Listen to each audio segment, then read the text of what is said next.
Welcome back.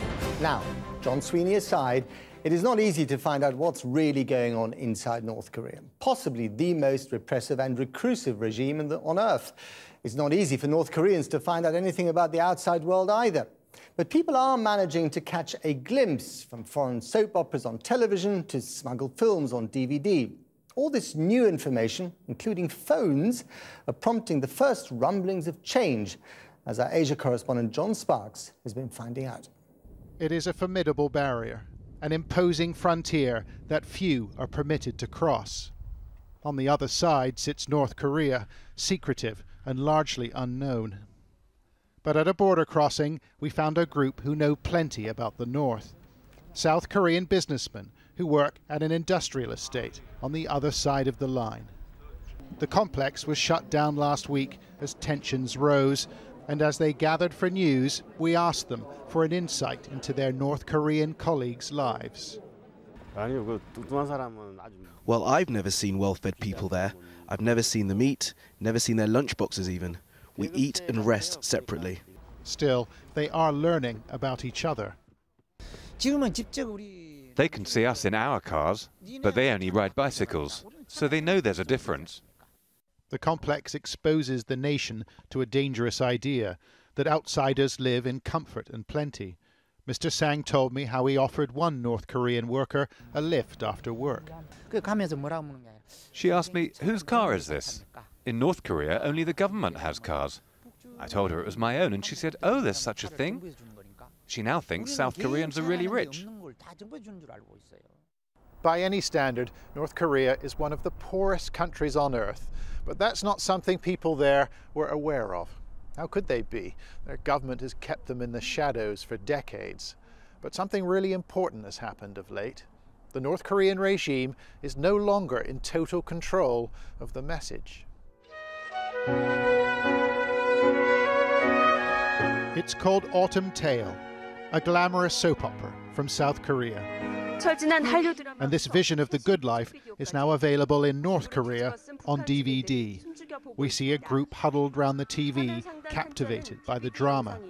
But they're taking a risk of prison camp or even execution by watching it. A dog begins to bark nearby.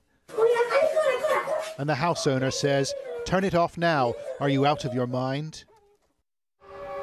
And there's plenty of material on offer from neighbouring China. A recent defector from North Korea told us that DVDs are flooding in.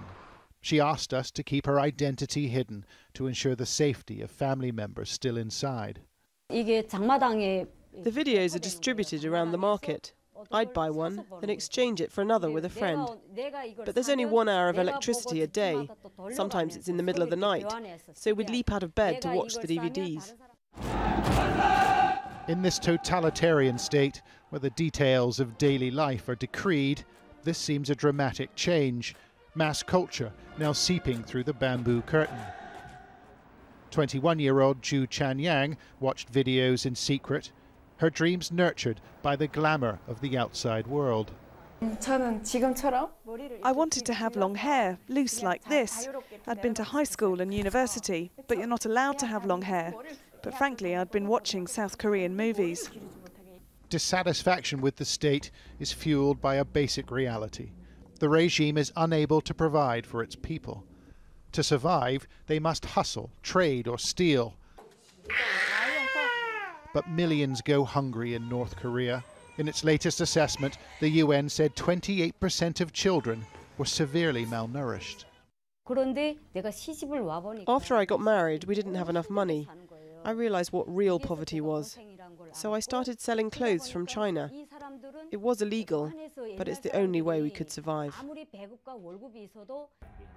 But Ms. Sun had a secret link with neighbouring China. Her sister had recently fled there, and she smuggled her a mobile phone.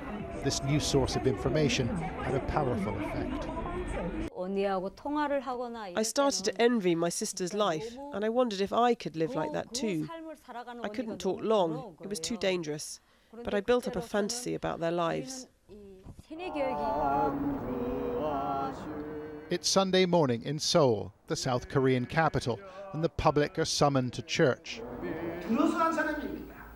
In a nondescript block, the Reverend Kang Chol-ho ministers to defectors. He is a defector himself, in fact, but he has fewer members in his congregation this year. The regime has made it much harder to flee since its new leader, Kim Jong-un, came to power. Defectors in the north are making phone calls and feeding information to the north, and Kim Jong-un is afraid. The reason he is threatening the world is to try and unify his people. It has nothing to do with a real war. The regime's greatest threat, not the bombers and guns perhaps, but the way people live on the other side. It is a powerful draw that can no longer be hidden from North Koreans. And those who take the risk and make it to the south, well, they're unlikely to forget where they've come from. The air was clean, the countryside lovely, but there was no freedom of expression, thought or travel. Still, I dream of my friends every day. I miss them so much.